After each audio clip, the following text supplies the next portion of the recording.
Ooh, how do you get your beard so soft and long? It's all natural, baby. Guys, we're rolling. Right. Good evening, America. You are now tuning in to TCC 1787. Since our last broadcast, we have several updates on America today.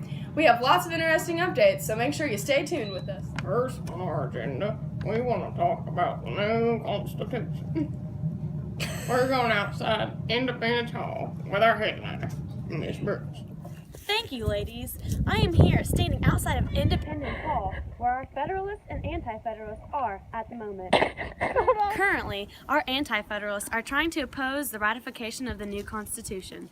The reasoning for this is that they want a Bill of Rights added to the Constitution. Anti-Federalists want more independence and want the government to have less power. But the Federalists are fighting for a more powerful government because they feel the government is too weak. The Federalists are trying to point out that the new document did contain some protection in individual rights. Reporting to you live outside of Independence Hall, I am Miss Brooks. Back to you in the studio, ladies.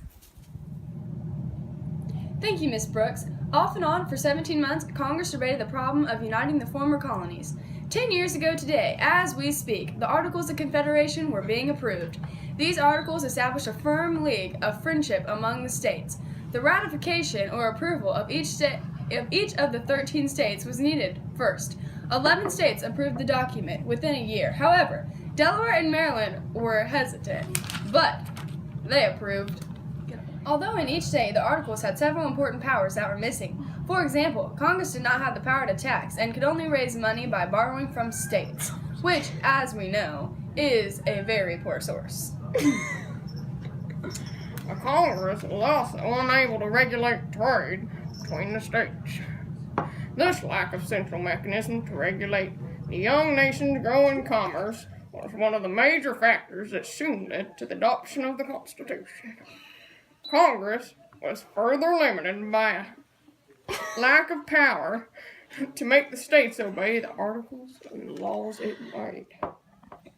As we move on to other important news, we are going to switch back to Miss Brooks outside the studio, who is interviewing the famous James Madison. Thank you, ladies. I am standing here with the famous James Madison, asking him a few questions. James, can you explain to us at first what the Virginia Plan and the New Jersey Plan are? Why, of course. The Virginia Plan was presented by delegates from Virginia at the Constitutional Convention. It called for 3-branch governments: executive, legislative, and judicial. Now, the New Jersey Plan was presented as an alternative to the Virginia Plan at the Constitutional Convention. It called for a unicameral legislature in which each state would be equally represented. Congress couldn't agree with which plan was best. Therefore, the Congress should be composed of 2 houses. In the smaller Senate, the states would be represented equally. In the House, the representation of each state would be based upon its population. By combining basic features of the plans, the dispute was resolved. Is that it? Wow, that was very informing. Thank you for your time, Mr. Madison. Now back to you in the studio, ladies. We are having our first annual 1780s pageant. First up is Mariah Rumfeld.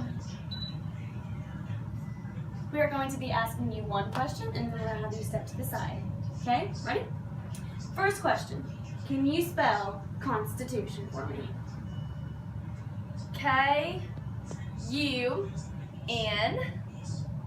Can you repeat the word?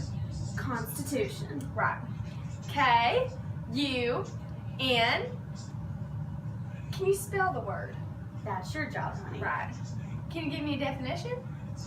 No. K-U-N. Institution. Thank you. You may step to the Thank side. you. All right. Our next contestant, Olga.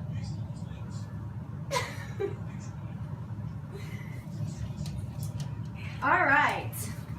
What is hot and what is not today? Oh, darling, let me just tell you what's hot and what's not. What's hot is criminal hangings, what's really hot is powdered hair for men. I just love it. Okay, what is not? What's not hot? Let me tell you a little more about what's not hot. Taking a bath every day, that is way overrated. And also, drinking water. I mean, specifically diet water. I mean, come on, ladies, what are we doing? All right, thank you. You may step to the side. Good answer. And next up, we have Betty Lou. All right, your question. Why did James Madison write the Constitution? Well, I specifically want to answer this question to Mr. Groves. Making that cheddar, baby. All right, you may step to the side. Woo! Now, this is for the crown, ladies. Guys, let's hold hands. I'm nervous. All right, the winner is Olga. You won! That is so unexpected. Thank you, everybody. Thank you. Thank you. Okay, on to our lifestyle report. We want to share with you what's hot and what's not. What's hot is hangings of criminals, marriage, and towering wigs for women. What's not hot is drinking water, specifically diet water, dining out, and daily or weekly baths. That's it. Thank you. Now I just want to get something off of my chest.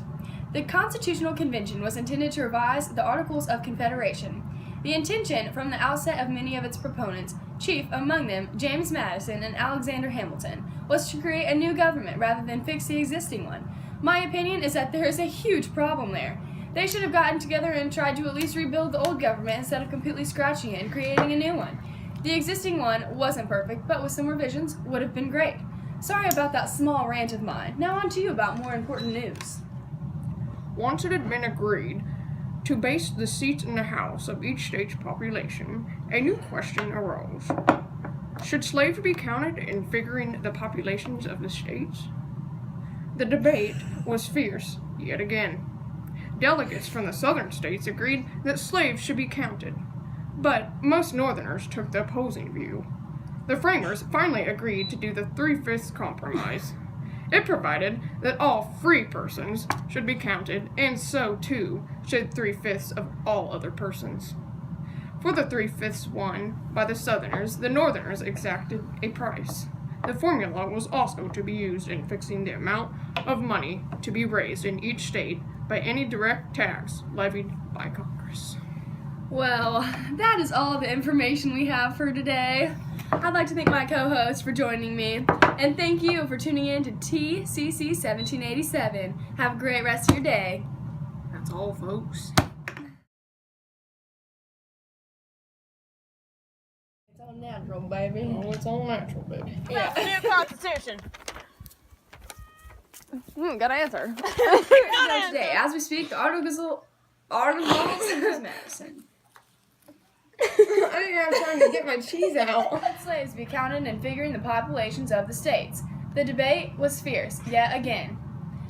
Debates from the South states agreed that states should be counted, but most Northerners took the opposing view. The framers finally agreed to the 3/5 compromise. It provided that all free persons should be counted. I know. He does creep me out.